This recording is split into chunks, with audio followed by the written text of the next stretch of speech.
This is your place for everything you need to know about Lake Forest football, soccer, and more. Now it's time for your host of the Lake Forest College Sports Zone, Cam McGuire. How we doing, Forester fans? And happy Friday. You've almost made it to the weekend. Welcome inside Lake Forest College Sports Zone. As always, your host, Cam McGuire, joining you. What a week it was in Lake Forest College athletics. We're going to start with the football team first. And let me tell you right now, I don't know where you're watching this, wherever you may be, but if you got a seatbelt anywhere close to you, please put it on and please buckle it up tightly because this one was a thriller. Let's head out to Farwell Field and see how the Lake Forest College football team would fare against the Lawrence Vikings, trying to make it 10 in a row. The Foresters wasted no time in this one as they capped off an opening drive which read 3 plays, 83 yards in 33 seconds, finished by a 36-yard touchdown from Alex Adams.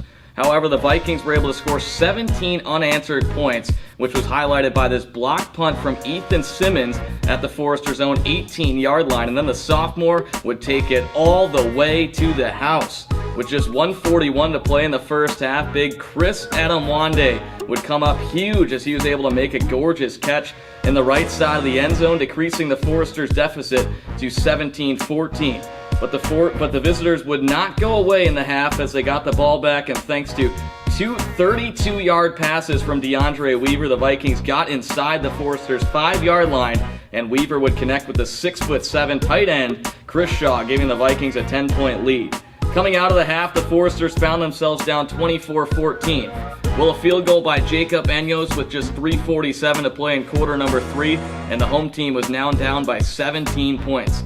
Will you remember that part I talked about having a seatbelt? I don't care if you don't have one, find one as we head into the final quarter because you are going to absolutely need it. Foresters start the quarter with the ball on the Lawrence 38-yard line. Jagan Cleary would go 5 of 6 to start the last quarter, and for the second time on the day, who else? Cleary found his man in Chris Edomwande in the back of the end zone. Foresters now down just 27-21 with 12:16 to go. Let's keep going on this one. Jacob Enyos with a 45-yard punt for Lawrence pinned Lake Forest inside their own 1-yard line, now with just under 8 minutes to play. So yes, 99 yards? Sure, why not, Forester offense? Talk about pass efficiency. Jagan Cleary completed 8 of his last 9 pass attempts on the drive, highlighted by Andrew Silent's absolutely nasty catch on the right sideline. But it would be an 11-yard touchdown pass from Cleary to John Rawl, which gave the Foresters a 28-27 lead, their first lead since the 9:31 mark of quarter number 1. Oh, Chris Shaw, you big man. Weaver finds Shaw for a 25-yard connection, and Shaw would muscle his way all the way to the Forester 19-yard line. 3 plays later, Weaver would keep it himself for a 4-yard rushing touchdown, giving the lead back to the away team 34-27 with just 62 seconds to play. A drive starting at their own 21-yard line, well then back to their own 11 due to a holding call. Okay, so Jagan Cleary, he is very good. 5 straight completions for Cleary, including this 51-yard toss to Rawl, putting the Foresters inside the LU 10-yard line.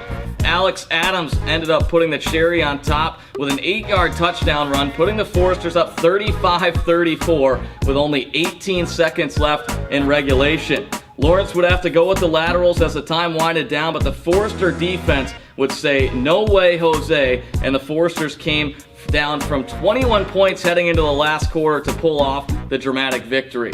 So with a 35-34 win for Lake Forest over Lawrence, making it 10 straight wins against the Vikings. What do you say? Let's delve into the numbers and take a look by the numbers right here.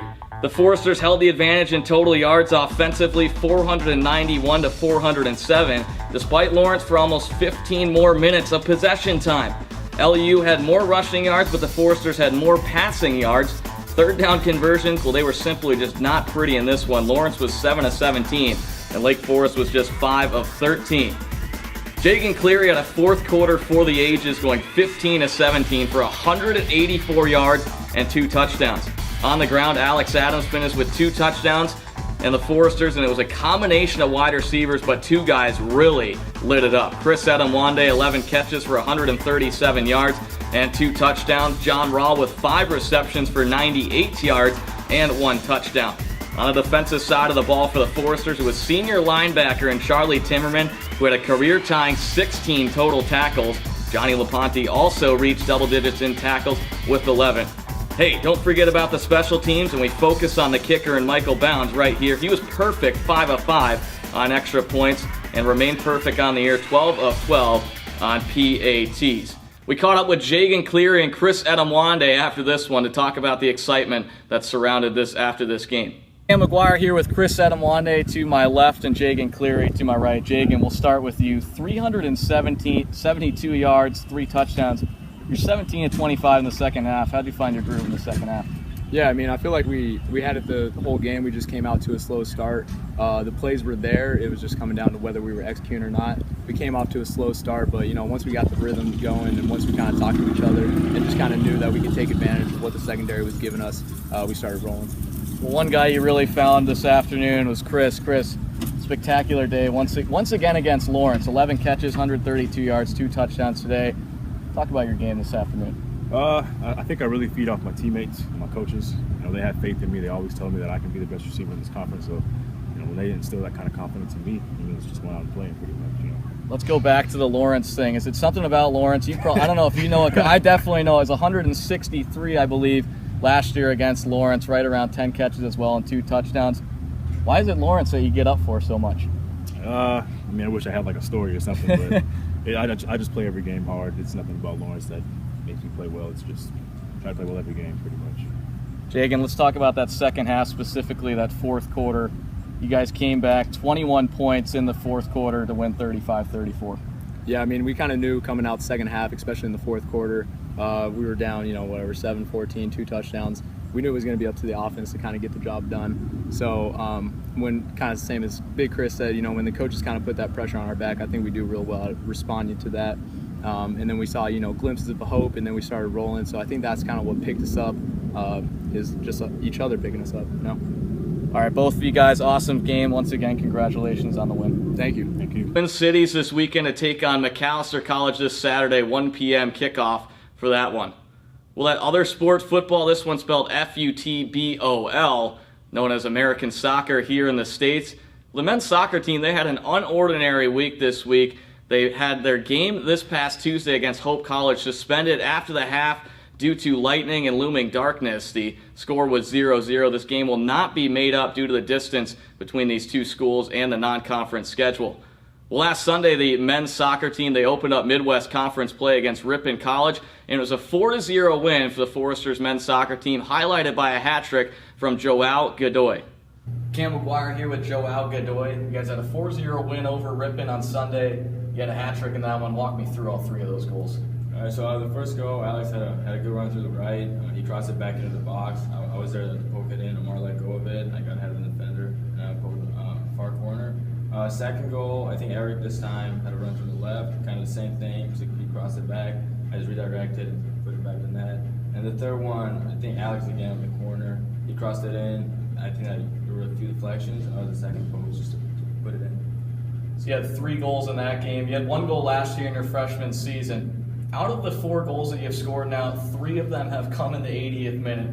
Is it something about the 80th minute in soccer for you? I don't know. It feels just being there and keep working throughout the entire game. Even though the chances didn't come earlier, still working and trying to get that at the very end. You do wear number 8 on the field, so maybe it's got to do something with that, with the 8s in that connection. Let's look back to the Ripon game. You guys didn't allow a shot against Ripon. You outshot them 23-0 in your guys' first conference game of the season. How big was it to win the first conference game of the year?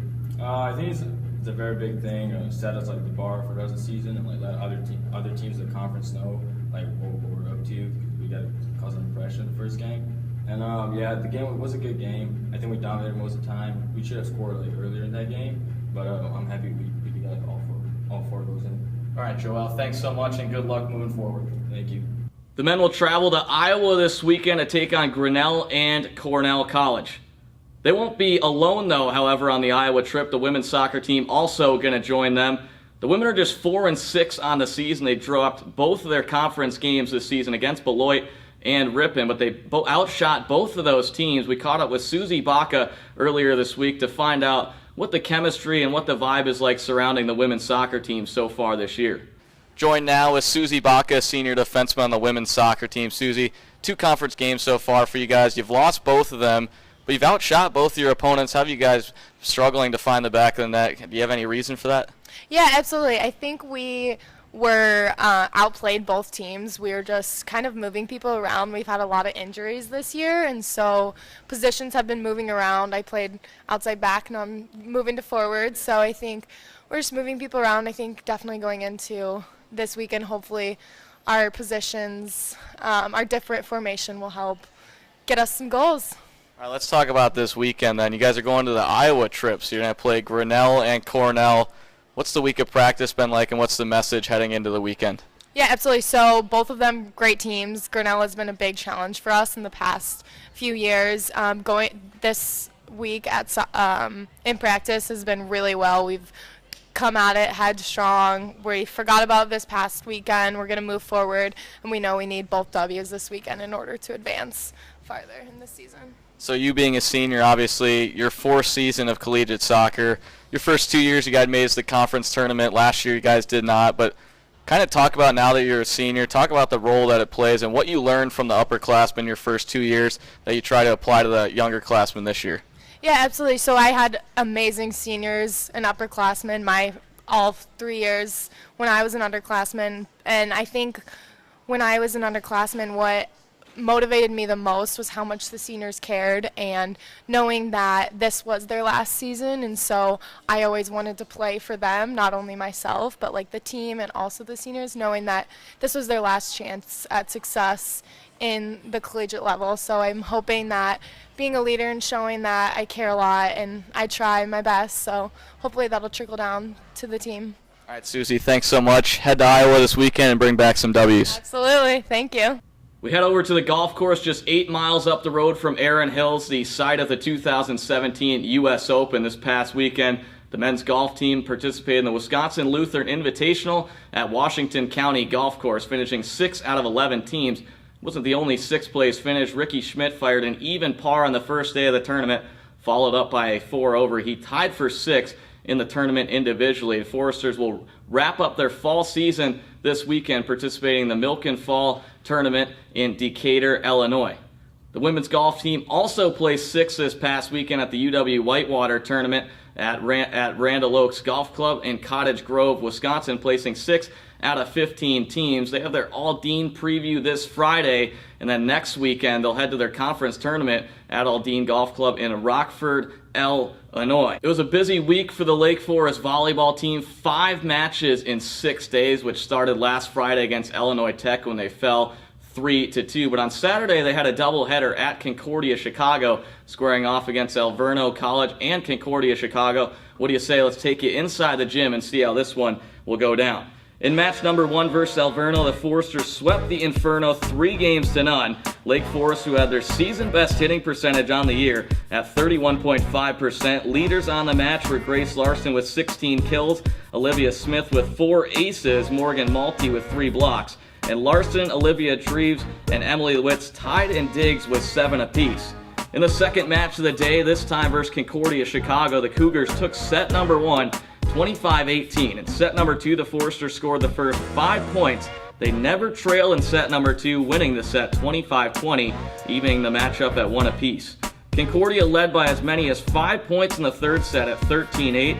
The Foresters were able to keep it close throughout, but it would be the Cougars who would edge out Lake Forest in set 3, 25-19, giving the advantage to the home team 2-1. Rally time, and that it was in set number 4 with the match on the line. The Foresters dominated as they had the lead in the set from start to finish. 5 straight points in the set from Lake Forest made their lead 21-9 as a Grace Larson ace would force a set 5 winner-take-all. The final set was tied 7 times before the kills by Larson and Rhodes gave the Foresters a 9-7 lead, with the visitors leading 13-11. Kills by Smith and Larson finish off the match as the Foresters stayed perfect 8-0 all-time against the Cougars. Well, it's 3 straight for the Lake Forest volleyball team, and on Wednesday they headed to Wheaton College trying to make it 4 in a row in what was going to be a tough task on the road. We take you inside the gym at Wheaton College for this one. In set number 1, Lake Forest trailed by as many as 7 points, but were able to pull within 1 at 22-21 on this ace by Olivia Smith, and then once again at 23-22 thanks to a kill by Isabel Donnelly. And what do you say, one more time at 24-23 from a Grace Larson kill, but the Foresters drop set number 1, 25-23. The Foresters led 16-12 in set 2 before dropping 5 straight points. They won the next 3 points to regain the lead and were ahead by 2 again at 21-19 before a 6-0 run by the home team, giving them a 2-set advantage over the Foresters. The visitors jumped out to a 7-2 lead in the third set and used a 7-1 run later on to pull ahead and extend the margin to 11 at 22-11.